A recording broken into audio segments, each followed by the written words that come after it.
गृह प्रवेश पूजा को क्यों कराया जाता है, गृह प्रवेश पूजा कितने प्रकार की होती है और गृह प्रवेश कब नहीं करना चाहिए, गृह प्रवेश पूजा को ना करने से क्या नुकसान होता है।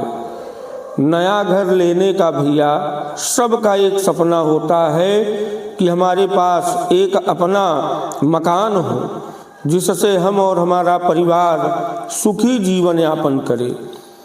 सभी शुभ कामों में, सभी पूजन यजन में, यज्ञादि शुभ कार्य में सबसे पहले भगवान जी का ध्यान किया जाता है, उनकी अर्चना की जाती है। ये आज नहीं, ये प्राचीन काल से चला आ रहा है। हमारे मनीषी, हमारे पूर्वज के द्वारा ये हमें आपको प्राप्त हुआ है। वो चाहे जन्मोत्सव हो, चाहे वो विवाह का शुभ कार्य हो या 16 संस्कार के अंतर्गत कोई भी संस्कार हो, उसमें भगवान जी का ही पूजन यजन अर्चन किया जाता है। इस पूजा के पीछे कोई ना कोई तो कारण छिपा ही है। और ये जो गृह प्रवेश है ये 3 प्रकार का होता है। पहला क्या है, अपूर्व गृह प्रवेश पूजा। इस पूजा में जब पहली बार घर बनाकर उसमें प्रवेश लिया जाता है तो उस पूजा को अपूर्व गृह प्रवेश कहा जाता है। सपूर्व गृह प्रवेश पूजा ये दूसरा प्रकार है। जब किसी कारण से अपने घर को छोड़कर दूसरे घर में हम जाते हैं ना, या दूसरे शहर में जाते हैं, फिर वहाँ से वापस लौटकर उसी घर में आते हैं, तो उस समय की जाने वाली जो पूजा होती है इसी को सपूर्व गृह प्रवेश पूजा कहा जाता है। तीसरा क्या है, द्वांधव गृह प्रवेश पूजा।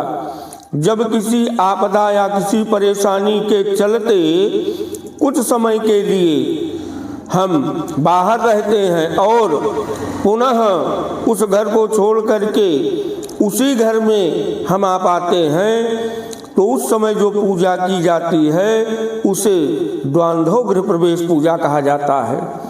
वास्तु पूजा, इसको करने से देवताओं की प्रसन्नता होती है।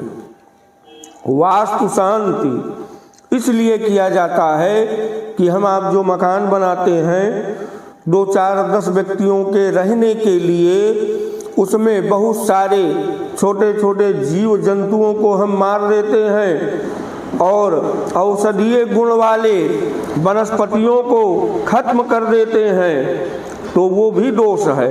उस दोष से बचने के लिए, परिवार में सुख शांति समृद्धि के लिए, परिवार में खुशहाली के लिए और दीर्घ आयु की प्राप्ति के लिए, आरोग्यता प्राप्ति के लिए वास्तु शांति गृह प्रवेश पूजन अति आवश्यक है। इसे घर के बाहर करने का भी विधान है। इस समय मुख्य द्वार पर तांबे का कलश आदि रख करके धात्री और विधात्री का पूजन किया जाता है। जैसे कि आप देख रहे हैं दोनों स्तंभ के पास 2 कलश रखे गए हैं। ध्वजा पताका बंधनवार से सुशोभित इस मकान के मुख्य द्वार पर धात्री और विधात्री का और चौखट के ऊपर मंगल मूर्ति विघ्न विनाशक गणपति गजानन जी का आवाहन पूजन किया जाता है और नीचे देहली का आवाहन पूजन किया जाता है। पूजन अर्चन यजन करने के उपरांत यहाँ पे एक जल वाला नारियल पूजन यजन करके उसको तोड़ना चाहिए। इससे जो इस स्थान में दोष होते हैं ये खत्म होते हैं। वास्तु की शांति अर्थात जब गृह प्रवेश की पूजा की जाती है उस समय वास्तु शांति के लिए हवन कराया जाता है। कन्या का पूजन, ब्राह्मण का पूजन किया जाता है कन्या के पूजन से, ब्राह्मण के पूजन से, देवता के पूजन से घर में सुख शांति की स्थापना होती है। साथ ही ग्रहों की हानिकारक जो उनका दुष्प्रभाव है वो भी खत्म होता है। नकारात्मक ऊर्जा से परिवार की रक्षा होती है। इसलिए वास्तु शांति को, गृह प्रवेश को विधि विधान पूर्वक करना चाहिए।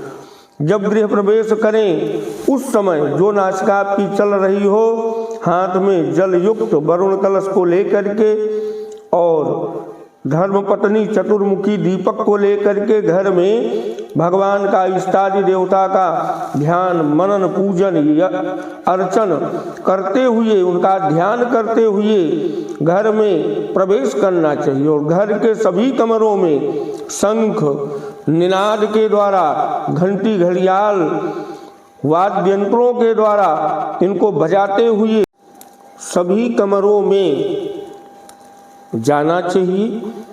और जब सभी कमरों में भ्रमण कर लें तो पुनः आकर के जो किचन का आग्नेय कोण होता है वहाँ पे अष्टदल कमल के ऊपर, सप्तधान्य के ऊपर इस कलश को रखना चाहिए।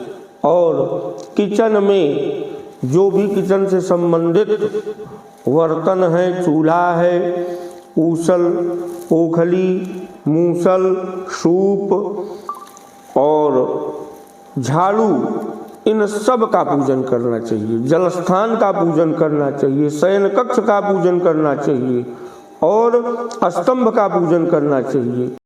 किचन में पंजीरी, खीर, पूड़ी बना करके भगवान जी को अर्पण कर दें। ब्राह्मण को, कन्या को भोजन करा दें, इनको दक्षिणा दे दें। इस टाइप से गृह प्रवेश के शुभ कार्य को करना चाहिए। जय जय श्री सीताराम।